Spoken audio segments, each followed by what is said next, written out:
Hey, howdy, hey. Welcome to episode 2 of the Kungaloosh Club. I'm your host, David. Today is actually a Wednesday. It's not a weekend. It is Wednesday, July 29th. It's mid-afternoon.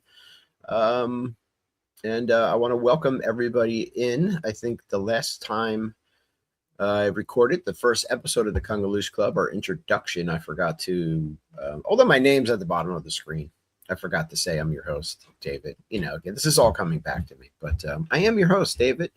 And again, it's a Wednesday, not my typical recording day, but I'll explain why. And I just want to thank everybody for tuning in on YouTube to either listen to the podcast audio that goes out on YouTube, watching the video replay of this recording or that recording, and also just downloading the podcast and giving it a try. So always very appreciative of that, and I hope more people listen and more people join the Kungaloosh Club. But yeah, so it is a Wednesday, and I'm off today, off of work because my son had oral surgery. He actually had all 4 wisdom teeth pulled this morning, pretty early. So now that he's comfortable and hanging out at home, and I figured I'm going to record this episode midweek as well, because this past weekend I did not record the second episode. We were celebrating my wife Kim's birthday. So she had a birthday recently, and we had a nice little get together on Saturday, and I knew I was not going to have the energy on Sunday after staying up late, and maybe having a couple adult libations, right? So we're here now doing this, and I also thought that a midweek episode would be good to get out, because we are actually not going to be available this coming weekend, So I think this will do it, and then it'll get me through maybe another week before I record what would be episode 3 of the Kungaloosh Club. And cheers! I'm drinking some mid-afternoon coffee out of my Mickey mug here. Do you guys like coffee? I love coffee. This is actually like my 4th cup today. I know that might be a little much, but I need my coffee, typically 3 cups a day. And one of the things I always find when we're away at Disney is reminding myself, after the morning couple cups of coffee, get up, exercise, get a couple cups of coffee in, that I forget that mid-afternoon cup of coffee. So this past trip, Kim and I were really good at being like, we need some coffee. Let's head to a Starbucks or something and get something. I get a sweet treat as it goes. So we're going to dive into, because in episode 1, I talked about that we just had a recent trip, and we also spent somewhat of a day at Epic Universe, our first time there. So I figured I'd focus on that, because I said I would talk about that. And also, see what else comes our way.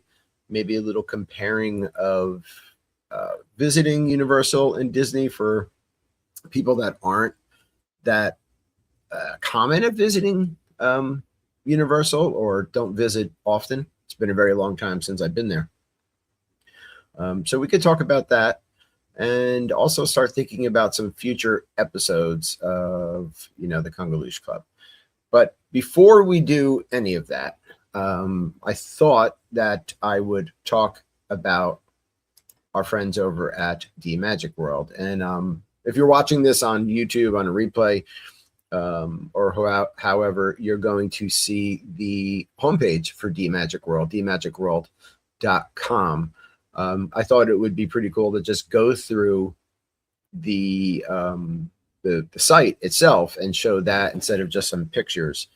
They've done a really good job, again, beefing up the site, and you can see that they have a home tab. There's many different ways to listen to dmagicworld.com.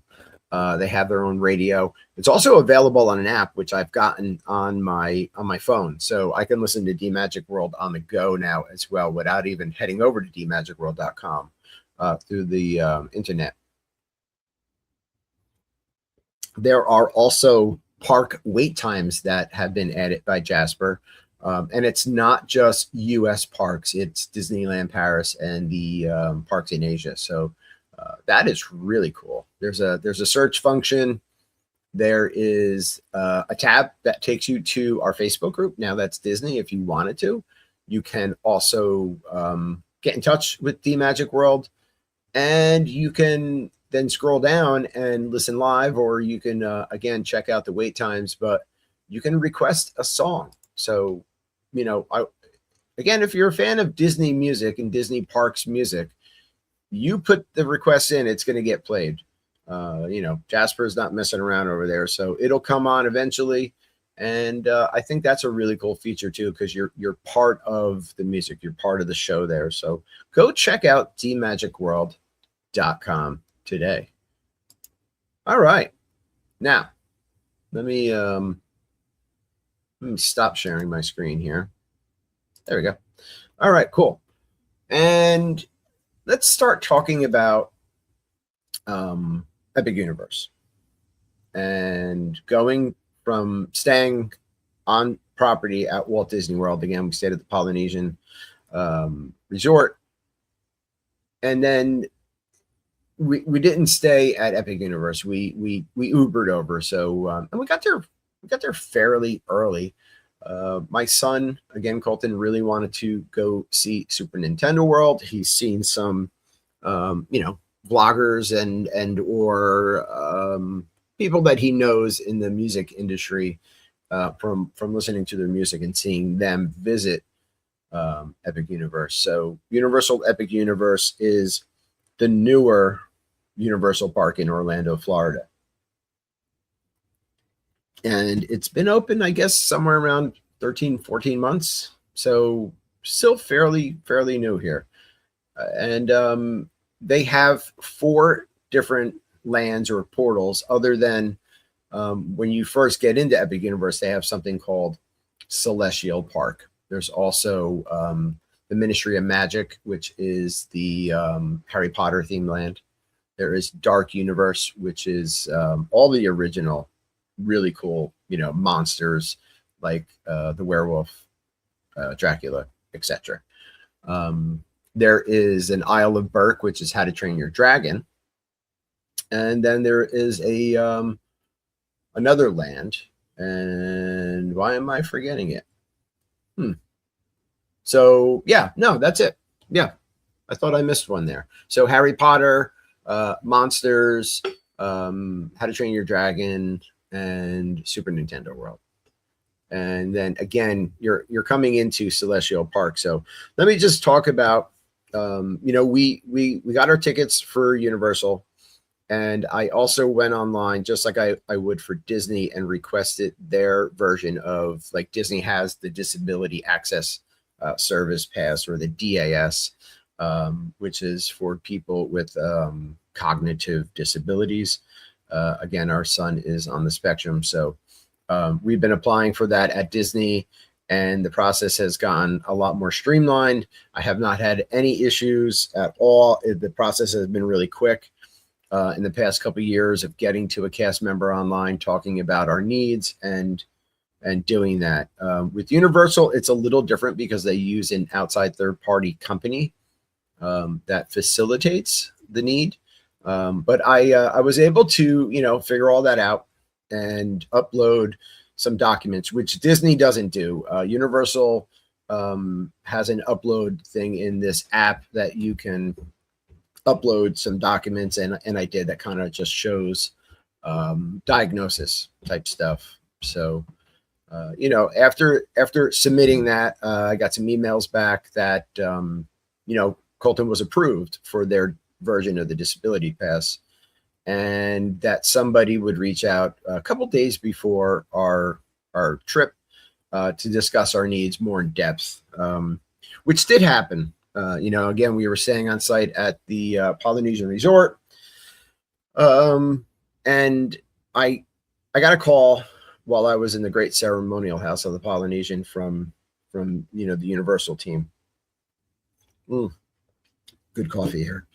And the woman I was speaking to, um, it it it didn't go that well. The conversation, you know, she was talking about what our needs were, and as I was expressing those needs, she seemed to be kind of not fighting me, but arguing back that you still have to wait with their version of the disability pass. And I understand that. So it's not like Disney where you go right in the app, you get a return time, and you go to that attraction at that return time, and then go through the lightning lane. With Universal, say the ride is an hour wait, it might shorten the length of that, they said, but you could still be waiting a half hour to an hour, just for example. So she's explaining all this to me, and she's like, "How can we help you?" And I explained, our son's needs and how they could help us, and then she would then tell me again how the pass works. And this went on a few times, and I finally said, "He's approved for the pass, so I don't understand why we're going back and forth on this conversation. He's already approved, so are you denying the pass now?" And she was like, "No, but he's still going to wait." And I had had enough of that conversation. I thought it was not going anywhere. So I ended the conversation and then spoke to somebody the very next day who was very apologetic about how the previous conversation went and was way more understanding. So anyway, leading up to our trip, so that was a couple days in advance. We visited on a Sunday. It was June 30th, this past June 30th, 2026. And again, I think the park opened at 8:30 for people staying on property, 9 o'clock for people that weren't. So we got there, at park opening. And we still had to get to the will call window, number one, to get our tickets, because I went to a travel agent to just secure the tickets. And I had to go there. And then we also then had to go back in line and wait to speak to somebody again to link up the disability pass to the app that I had downloaded for Epic Universe. So they have their own app, which is cool. And the app was good. I mean, you have to learn the app, right? But when you're used to Disney, everything's new. But I felt the app had a good interface and was I could navigate it fairly well. So we did all that. And then you exit and you go through where they kind of scan you, and they also do face recognition at Universal, which some people might be against, but I thought that it was a really cool system in the terms of, soon as it scans your face the first time, all the other areas that this would occur, it's now matching your face. And so you kind of just once you do that, and the next time you go on an attraction or something and it scans your face, that worked really well. And so we're now entering the first area, or the first portal, what they call Celestial Park, which is absolutely stunning. And let me go back to where the Uber dropped us off. Even walking up to the entrance and all that, the music is really, really nice. So they have a nice soundtrack going in the background, just like, at Disney, they have really inspirational music in the back.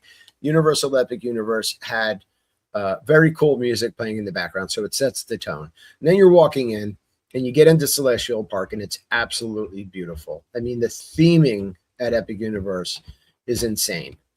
They spent a pretty penny on their theming. And just how everything looks. So we were kind of blown away by that, thought it was really cool, and you come up and then you can go down into the area where the carousel is and all the rides that are in Celestial Park. So there are several things to do in Celestial Park before you even hit the other portals. There's attractions, and there's dining, and there's bars. But the one thing I started noticing was what I already knew, was lack of shade, that are people are contributing to the fact that the foliage is still very young and hasn't grown in, hasn't had a chance to I guess, start to provide shade. But I'm not sure, even when that's all done, how much shade you're going to get out of all of this. So we're walking in, and it's Florida and it's summer and it's hot already in the morning. And I'm noticing there's not a lot of I guess, like team members, right? Disney's cast members. Universal has a different word, so I'll call them team members. Not a lot of team members because there's not a lot of shade. And I'm assuming either they expect you to just figure things out on your own, which when you're at Disney, that doesn't happen. There's cast members everywhere to direct you. Direction's very clear. The instructions are very clear. Here, it was kind of like a free for all. You can just kind of find your way around through things and figure it out on your own. And again, nowhere for somebody to stand that would provide shade. This continued, through some of the areas of Epic Universe. So, we got in, and again, we're still kind of in awe of like all of the things going on. We're taking pictures, and Kim even looked at me. She's like, "Wow, this is really beautiful," and she's not easily impressed, by a theme park. So, we were excited to get our day going and get into Super Nintendo World, but several of the team members told us, don't rush in there because the lines for the attractions in Super Nintendo World are going to be insane. So why don't you wait a little bit and go take in some other things? And then let me just tell you, in Celestial Park, there's a ride called Stardust Racers. We did not do. That's a roller coaster. It's a little intense, and we were not going to do that.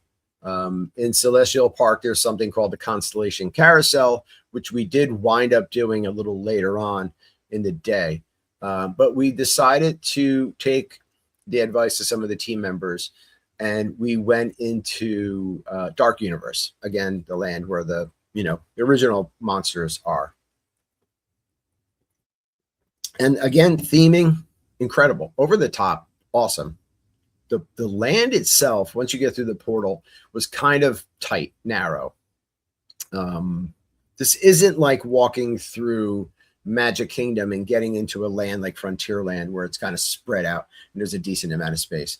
This was pretty tight. And we said, let's go. The wait for Monsters Unchained was not long, and we started using the disability pass and trying to reserve wait time and figure things out. We didn't get their max pass. We didn't do that. We figured we'd wait out a couple rides if we couldn't get them with the with their disability pass. So we did head to Monsters Unchained, which it was incredible. Again, the land was themed really well. The attraction queue was themed really well, and the ride itself was insane. It was awesome. I would put it up there with one of my favorite rides now. That if I'm comparing it to my favorite rides at Disney, which say like Avatar Flight of Passage, just the whole experience was really neat. We all loved it. And, we were a little afraid because, we've never been there, and we don't go on crazy rides, like crazy roller coasters, but this was definitely doable. You load into this sitting area that is on like an arm, and it has the ability to move you around and then tilt you so that you're on your back. But it doesn't spin really fast. And at no time did I get vertigo. Or I can get vertigo if I'm spinning or doing something like a sudden drop. At no time did I feel any issues with Monsters Unchained. It was awesome. Came out of there, we grabbed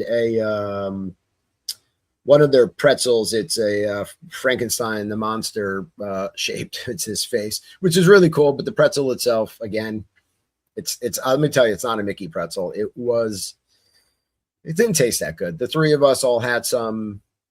Even with the cheese sauce that we got with it, to us, again, this is just our experience and our description.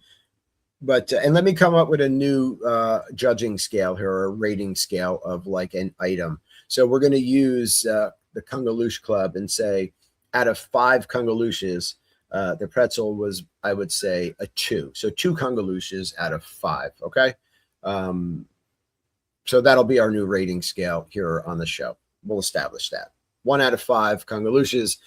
The Frankenstein the Monster pretzel probably gets it 2.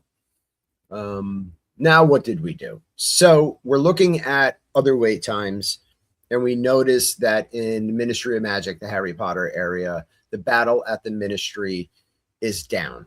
We're also noticing that either one or both of the rides in Super Nintendo World, which is Minecart Madness and Mario Kart Bowser's Challenge, are both seem to be up or down at different points.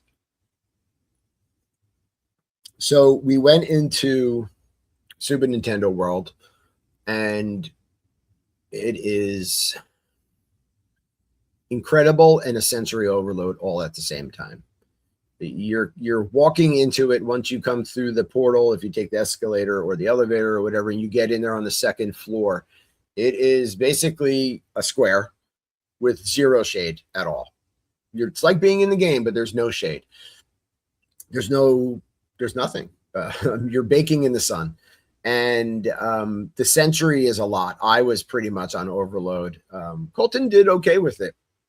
You know, we had gotten him a power-up band, but, you know, he did a couple things, but it was super crowded and didn't seem all that interested in kind of hitting blocks after the first couple times, or doing some of the other challenges through the land. But the band itself is cool, and you can collect points in the app, the Epic Universe app.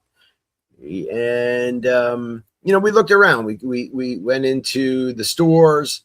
We looked at the dining locations. There is a Mario and Luigi meet and greet, which people lined up for way before the characters came out, and the wait was extremely long.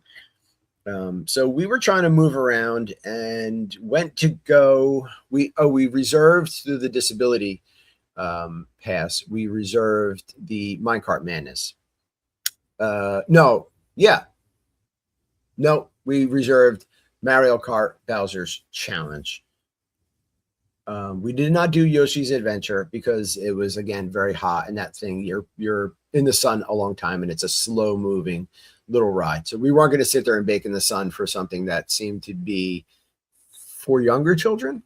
Really cute, but we did then go over to Mario Kart Bowser's Challenge, and it was down. So we got a return time, and speaking with the team member, I was very confused the way it worked. The way it was described to me was you can now pick something else, but I was confused on whether or not we can come back to that as well.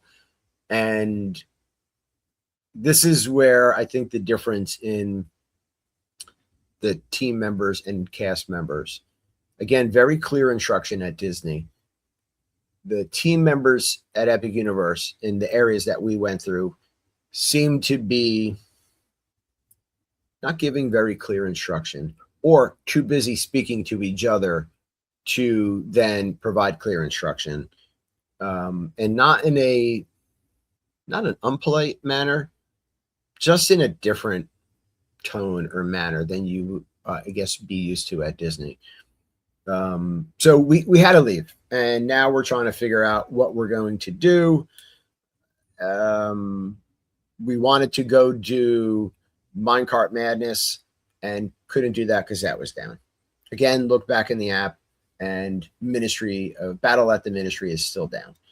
So we then went back into Celestial Park and rode the carousel, which again was cute, but they asked us how we wanted to ride, and Kim and I said we'd ride together, Colton on his own, and then they split us up, like in totally different areas of like the waiting queue. And then when it was our turn to ride, they had asked Colton what kind of creature he wanted to ride on, but then when it came time to ride, they don't assign you to one. They're just like, go grab any of it. So it's kind of like discombobulated and people just running all over to get to the creature they want. So I don't know why they asked up front if they're not going to assign one specific to you. So then Kim and I got on our creature and started, strapping in our seatbelt, and Colton was still looking for one. And there's like no team members giving guidance or helping, and then he finally found one and he fidgeted with his seatbelt and couldn't really do it. And then finally someone came over and helped, but it wasn't the level of care again that I would expect from a cast member at Disney. You would get that attention much faster. And the carousel went and it was cute. I think it'll probably be a lot better at nighttime when it's lit up. So it's probably a better visual than it was during the day. It was just meh. So now we were hungry because, now a couple hours had passed and we wanted to have lunch. Our plan was to go over to Oak and Star Tavern the whole time to have lunch because we looked at the menu and there were burgers and, there was hand food, barbecue, and we figured that would probably be the best place that everyone could find something to eat. Ordered our food, sat down, and the food arrived. They did have a band playing in one section of Oak and Star Tavern, which was pretty cool, extremely loud, for a midday thing. If you're just looking to get a bite to eat. But I did think it was pretty cool that they had a separate section with a bar where you can go listen to music.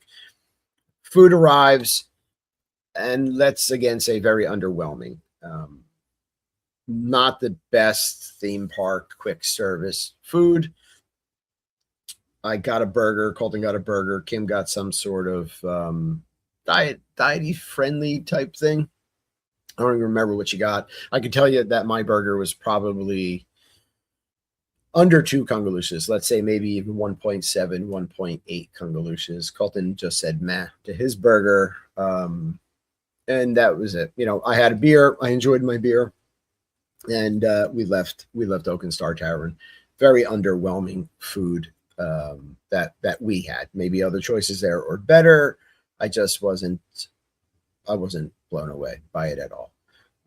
But a cool place indeed. Again, theming, a lot of money spent in theming in Universal Epic Universe. And I think more money should have been put into attention of other details versus just the theming. But it seems that they've blown their budget on theming. A little more coffee here. So then we, again, wanted to go see what was available, see if the ride back in Super Nintendo World was available. Checking the app Ministry of Magic, and the Battle of Ministry and the Ministry of Magic was still down, which was down the entire time that we were at Epic Universe. At no time did we ever go into the Harry Potter Battle at the Ministry portion of the land because we felt there was no need if the ride was down. None of us are really into Harry Potter all that much, although it's very cool. I'm not knocking it. It's just not something that our house consumes and is like in love with enough to just go want to see the land or wait for a show and not be able to ride that ride. We did go back into Super Nintendo World. We rode Mario Kart Bowser's Challenge. Again, not a lot of direction given. There's different portions of a headset that you have to wear. Very little directions. What you're getting when you're handed a piece, how to assemble it or attach it. And then once you get into the car, there's another piece that you have to put on. The ride was just okay. There's no instructions really other than some computers with animated images on it telling you how to play the game. There's nobody there kind of instructing you. I think Kim and Colton didn't even know that there were buttons on the side of the thing they were holding that they can then shoot like the turtle shells at things. So the ride was okay. It was not what we expected for the level of what we heard the attractions would be at Epic Universe. Monsters Unchained, out of the rides that we did, was the best. Wanted to go do Minecart Madness in the Donkey Kong portion of Super Nintendo World. Went over there. That was down. Walked around for a bit. And again, Ministry, Battle at the Ministry still down, so couldn't leave and go do that, or didn't want to leave and go do that. At no time did we go into Isle of Berk, the How to Train Your Dragon land. Again, I like the movie, the original animated version of How to Train Your Dragon. Kim and Colton not into it. There was no need. They weren't interested in really riding those rides. Our focus for that day was going to be Super Nintendo World Monsters, and then hopefully get on Battle of the Ministry. But eventually Minecart Madness opened up. We rode that, and I would put that right in line with Seven Dwarfs Mine Train and Magic Kingdom in terms of the ride is cool. Even using the disability pass there, again, we did wait a fair amount of time. So don't expect, if you sign up for this disability pass in Universal Epic Universe, that it's going to be just like it is at Disney World. It is totally not. So we waited. We waited a decent amount of time online, but got on the ride. And the theming of the ride, pretty cool.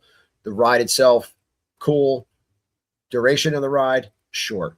I'm not sure the exact amount of time the ride is. And again, I would compare that to Seven Dwarfs Mine Train in duration. So it could, for me, it could have been a little bit longer, but I know that it's a theme park and they want to get people in and out, or through these attraction queues and on the ride and out. So at this point, it is baking. We're very hot.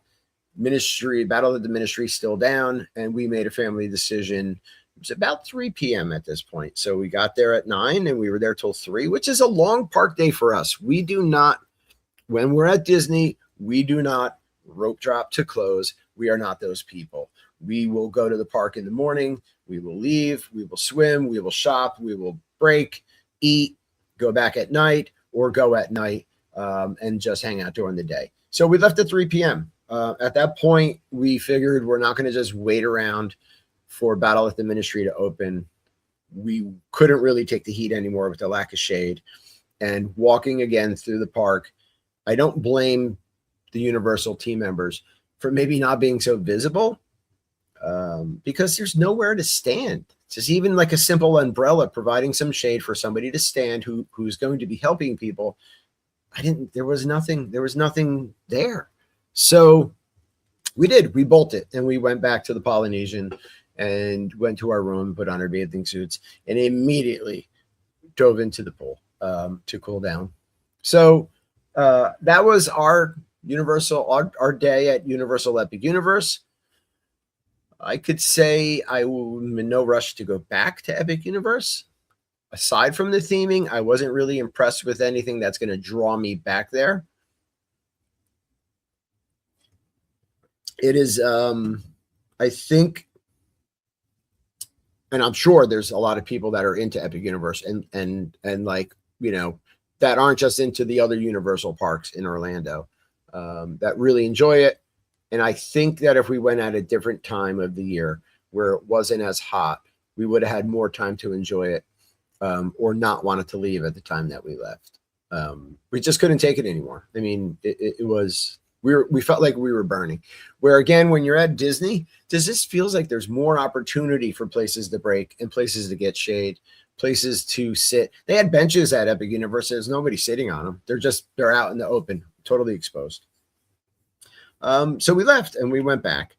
But I would go back, I think, if it was a different time of year with different temperatures and, you know, hopefully try to get into the other portals and see those, because I mean, I would put the theming of the park and the portals and all the areas right on par with Disney. It's pretty insane.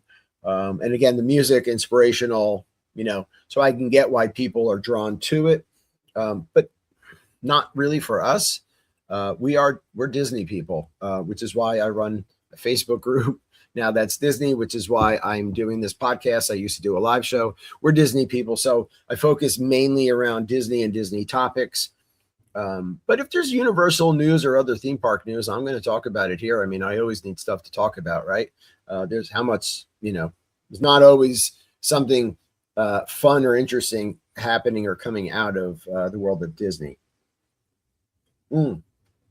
I do want to, ask your help. If you're a listener, you're a viewer, you're a part of Now That's Disney, I would like for you to reach out to me and give me your ideas for future shows, for future Kungaloosh Club episodes.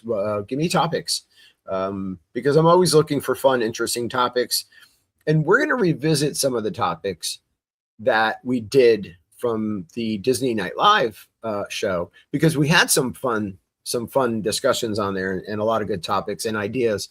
And so, with the Kungaloosh Club, I'm sure we're going to attract new viewers, new listeners, and then also have some folks that are a part of Now That's Disney and who used to take in Disney Night Live.